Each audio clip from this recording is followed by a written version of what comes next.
Hello, welcome students. आजच्या या भागामध्ये आपण बघणार आहोत कंजंक्शन्स, ज्याला मराठीमध्ये आपण उभयान्वयी अव्यय म्हणतो. And you know, conjunctions are the words which join two sentences, phrases or words together. म्हणजे कंजंक्शन हे काय करतं तर एक, दोन किंवा दोनपेक्षा अधिक शब्दांना, वाक्यांना किंवा वाक्प्रचारांना, वाक्यांशला जोडण्याचं काम करतं. जसं की आपण म्हणतो Ram and Shyam are best friends. या सेंटेन्समध्ये राम आणि श्याम ह्या दोन वर्ड्सना जोडण्याचं काम केलं. तसंच दुसरं एक्झाम्पल आहे, Mumbai and Pune are big cities in India. Mumbai and Pune are big cities in India. ॲडनं जोडलं. I went there but he was not there. I went there but he was not there. बटनं वाक्य जोडलं. हे दोन वाक्य जोडली. बघा, in the evening it becomes cloudy, but in the morning it becomes clear. म्हणजे आपण बटनं वाक्य जोडलं. म्हणजेच आपण कंजंक्शन म्हणजे काय तर दोन वाक्यांना, दोन शब्दांना एकत्र जोडणारा शब्द. हे कंजंक्शन कोण कोण आहेत तर अँड आहे, बट आहे, आर आहे, either or, neither or, nor, not only but also. मग if, unless, that, though, although, since, before, after या सर्वांना आपण काय म्हणतोय कंजंक्शन असं म्हणतो. आता कंजंक्शनचे प्रकार दोन आहेत. बघा, कंजंक्शनचे प्रकार दोन आहेत. एक टाइप्स ऑफ कंजंक्शन बघूया आपण. नंबर फर्स्ट, सबऑर्डिनेटिंग कंजंक्शन्स आणि कोऑर्डिनेटिंग कंजंक्शन्स. बघा, सब ऑर्डिनेटिंग कंजंक्शन्स, सबऑर्डिनेटिंग कंजंक्शन्स, CONJUNCTIONS. आता यांना सबऑर्डिनेटिंग कंजंक्शन्स का म्हणायचं तर हे काय करतात, मेन क्लॉजला जोडण्याचं काम करतात. सबऑर्डिनेटिंग कंजंक्शन हे वाक्याच्या सुरुवातीला पण येऊ शकतं. म्हणजे सबऑर्डिनेट क्लॉज वाक्याच्या सुरुवातीला येऊ शकतं. उदाहरणार्थ, दो ही इज रिच हा सबऑर्डिनेट क्लॉज आहे. त्यापुढे he is not happy. Though he is rich, he is not happy. म्हणजे दोला म्हणायचं सबऑर्डिनेटिंग कंजंक्शन. बघा, हे सबऑर्डिनेटिंग कंजंक्शन्स कोणकोणते आहेत ते आधी बघूया आपण. If, unless, though, although, although, because, that, for, since, before, after,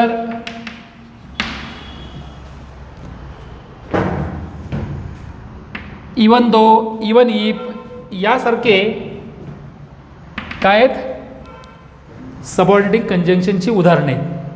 आता इफ म्हणजे काय तर इफ म्हणजे जर तर, अनलेस म्हणजे जर नाही तर, दो आणि अल्दोचा अर्थ, दोघींचा अर्थ एकच आहे. दो म्हणजे जरी, तरी, बिकॉज म्हणजे कारण, दॅट म्हणजे की, दॅटचा अर्थ काय की, फॉर या कारणाने, सिन्स या कारणाने, बिफोर आणि आफ्टर यांचा वापर कंजंक्शन, प्रेपोजिशन आणि ॲडवर्ब म्हणून सुद्धा केला जातो. पण आज आपण बिफोर आणि आफ्टरचा वापर कंजंक्शन म्हणून बघणार आहे. आता हा एक प्रकार झाला की सबऑर्डिनेटिंग कंजंक्शन्स. आणि दुसरा आहे तो कोऑर्डिनेटिंग कंजंक्शन्स किंवा कोऑर्डिनेटर्स. ह्याला सबऑर्डिनेटर्स म्हणतोय, दुसरं नाव सबऑर्डिनेटर्स, आणि ह्याला कोऑर्डिनेटिंग कंजंक्शनला कोऑर्डिनेटर्स म्हणायचं. Coordinating NATI NG coordinating conjunctions. याचं दुसरं नाव काय? कोऑर्डिनेटर्स. कोऑर्डिनेटर्स असे सुद्धा म्हणतो. आणि याला काय म्हणतो? सब ऑर्डिनेटर्स. सबऑर्डिनेटर्स असं सुद्धा म्हणतो. Coordinators and subordinators. बघा इथं जर आपण सबऑर्डिनेटिंग कंजंक्शनचा वापर केला तर आपल्याला कॉम्प्लेक्स सेंटेन्स मिळतं. एक मेन क्लॉज असतो, बाकीचं सबऑर्डिनेट क्लॉज असतात. आणि सबऑर्डिनेट क्लॉजची सुरुवात सबऑर्डिनेटिंग कंजंक्शन न होते. काय म्हणतोय मी? सबऑर्डिनेट क्लॉजची सुरुवात सबऑर्डिनेटिंग कंजंक्शन होते. तर कोऑर्डिनेटिंग कंजंक्शनमध्ये हे कंपाऊंड सेंटेन्स असेल, कॉम्प्लेक्स नसतं. इथं कॉम्प्लेक्स सेंटेन्स असतं याचा वापर केल्यावर. मग हे कोणकोणते आहेत? तर and, but, or, so, otherwise.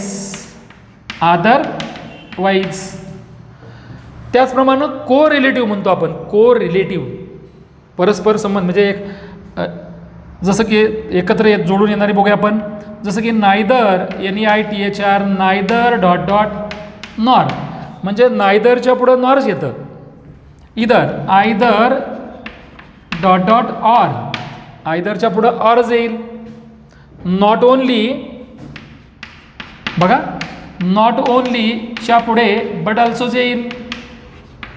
But also. आणि बोथच्या पुढे बोथ. बोथच्या पुढे अँड येईल. त्याचप्रमाणे ॲज वेल ॲज त्याचबरोबर. ही अशी काही काय को रिलेटिव्ह किंवा कोऑर्डिनेटिंग कंजंक्शन्स आहेत. आता यांची पण आपल्याला उदाहरणं शिकायची आहेत. कारण या कंजंक्शनचा वापर आपल्याला व्यवस्थित करता आला तर वाक्यांची रचना अतिशय इफेक्टिव्ह बनवता येते. लांबलचक वाक्य असतात, त्यांची छोटी वाक्य करणं, छोट्या अनेक वाक्यांचे एक वाक्य बनवणं, हे शिकण्यासाठी आपल्याला कंजंक्शन या टॉपिकचा बारकाईनं अभ्यास करणं गरजेचं आहे.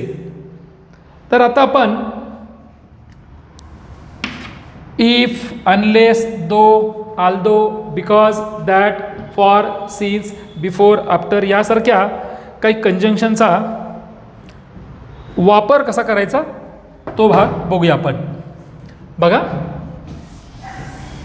सिव्हेअर मी 2 वाक्य देतो. 2 वाक्य दिल्यानंतर इथं कशानं वापरायचं ते जोडायचं तुम्ही ठरवाल. बघा ही इज, बघा ही is not happy. He is not happy. He has scored, SCORED, he has scored less marks in the exam. मग आता ही 2 सेंटेन्स आहे. He is not happy, he has scored less marks. तो आनंदी नाही, त्यानं कमी marks score केलेत. मग काय करता येईल आपल्याला? बिकॉज वापरता येईल. काय वापरावं लागेल? का इफ वापरता येईल? नाही. इफ आणि अनलेस कंडिशन सांगतात. दो, आल्दो कॉन्ट्रास्ट सांगतात. बिकॉज रिझन सांगतात.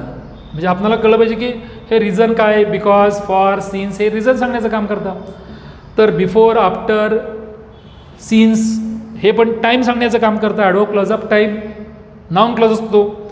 म्हणजेच आपल्याला काय केलं पाहिजे? आता ही 2 वाक्य जोडण्यासाठी काय केलं पाहिजे? आपल्याला योग्य त्या सबऑर्डिनेटरचा वापर करता आला पाहिजे. मग काय होईल? He is not happy because he has scored less marks. म्हणजेच आपण काय केलं? जर का या 2 वाक्यांच्या मध्ये बिकॉज हा शब्द वापरला म्हणजे आपणाला योग्य त्या कंजंक्शनचा वापर केला असं म्हणता येईल. He is not happy because he has scored less marks. Less marks. See there. दुसरं एक्झाम्पल बघा. Though he is rich. Though he is rich, RICH, he is not happy. जरी तो श्रीमंत असला तरी तो आनंदी नाही आहे. आता दो किंवा आल्दोचा वापर करून आपणाला वाक्य जोडता येतं. म्हणजे दोला इथं बिकॉजला काय म्हणतो आपण, सबऑर्डिनेटिंग कंजंक्शन असं म्हणतो. आता हा इथंपर्यंतचा जो भाग आहे, बिकॉजच्या नंतरचा भाग आहे, त्याला म्हणायचं क्लॉज म्हणायचं, सबऑर्डिनेट क्लॉज. हा आहे तो मेन क्लॉज आहे, ऑब्लिक केलेल्या भागाच्या आधी. He is not happy, main clause. Because he has scored less marks, subordinate clause. तसंच दो ही इज रिच, याला सबऑर्डिनेट क्लॉज म्हणा. सबऑर्डिनेट क्लॉजची सुरुवात 2 झाल्या. आणि he is not happy, it is called a main clause. It is called a main clause. बघा काय वापराल ते तुम्ही ठरवायचं आहे. सिअर look. Dot he worked harder. he could get it. बघा मी तर या ठिकाणी मी मोकळी जागा सोडल्या. त्या ठिकाणी तुम्हाला कोणता सबऑर्डिनेट वापरावा लागेल या वाक्याचा अर्थ बघा आधी. ही वर्कड हार्डर, त्यानं आणखीन कष्ट केलं असतं तर तो ते मिळवू शकला असता. म्हणजे इथं कंडिशन आहे कष्ट करण्याची. म्हणजे इथं इफ वापरावं लागेल. इफ म्हणजे if he worked harder he could get it. आता दुसरं वाक्य, नेक्स्ट वाक्य बघा. Dash you go there he will not help you. दोन वाक्याचा अर्थ बघा इथं दिलेल्या आणि काय वापरायचं ते ठरवा. काय याचा अर्थ? यू गो देअर, तू तेथे गेला तर. ही विल नॉट हेल्प यू, तो तुझी मदत करणार नाही. म्हणजेच अनलेस वापरावं लागेल. अनलेस म्हणजे जर नाही तर. म्हणजेच काय झालं, अनलेस यू गो देअर म्हणजे जर तुम्ही तेथे गेला नाही तर ही विल नॉट हेल्प यू. समजा या वाक्यात जर नॉट नसतं तर इथं इफ वापरावं लागलं तुम्हाला. म्हणजे काय झालं, if you go there he will help you. Not असल्यामुळे आपण अनलेस वापरलं, पण अनलेसच्या क्लॉजमध्ये नॉट वापरता येत नाही. त्याचप्रमाणे अंटील पण आहे. अंटील बघा, याला पण आपण सबऑर्डिनेटर म्हणतो. आय विल वेट बघा, I will wait here until you come back. तुला परत येईपर्यंत मी इथे वाट बघीन. अंटील सिंगल याला असतो. अंटील म्हणजेच तुमच्या लक्षात येईल की यांचा वापर करणं गरजेचं आहे. योग्य त्या अर्थ माहीत असल्याशिवाय आपल्याला योग्य वापर करता येत नाही आहे. बघा, dash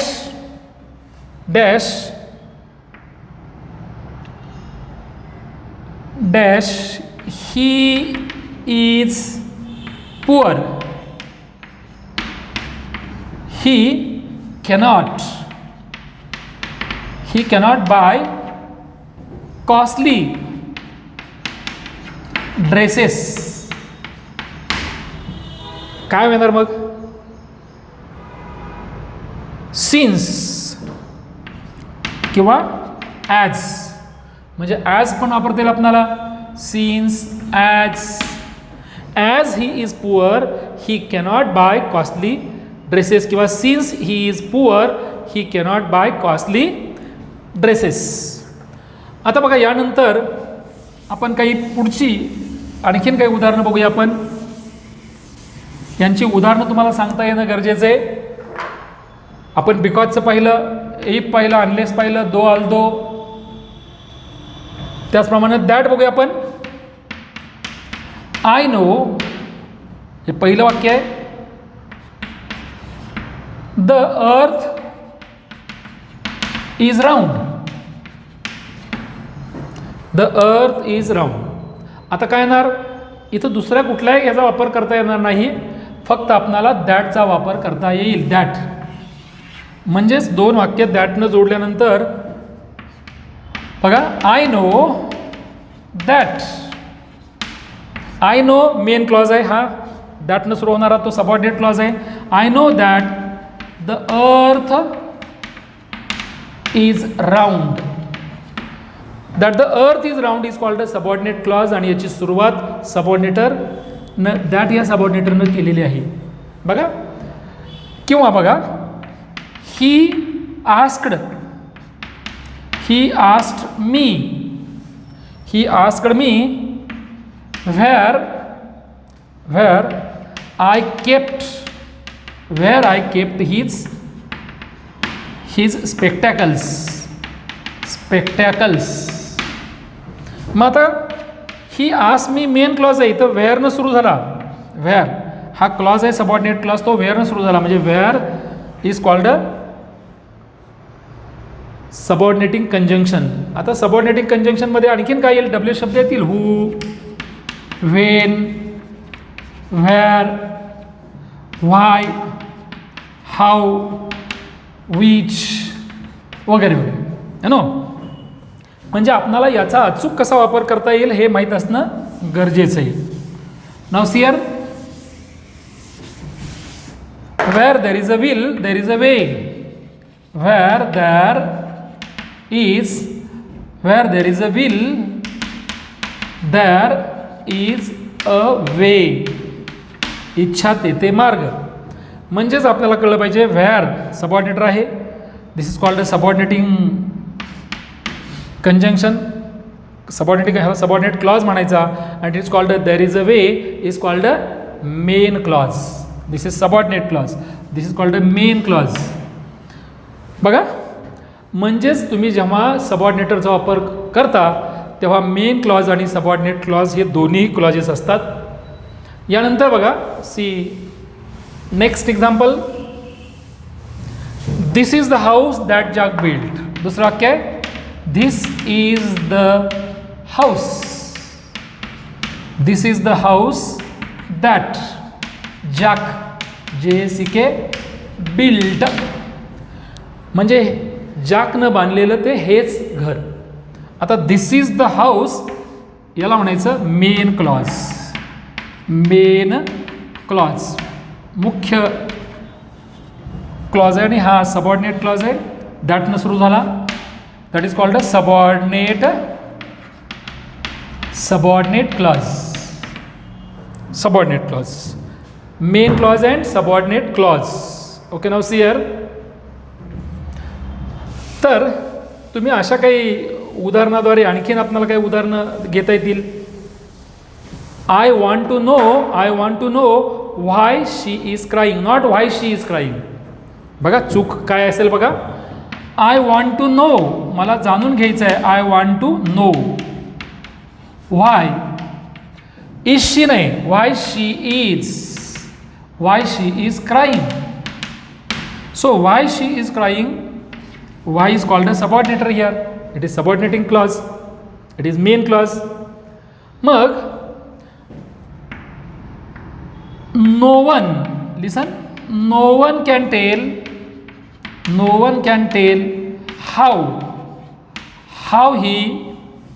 how he stole this wristwatch.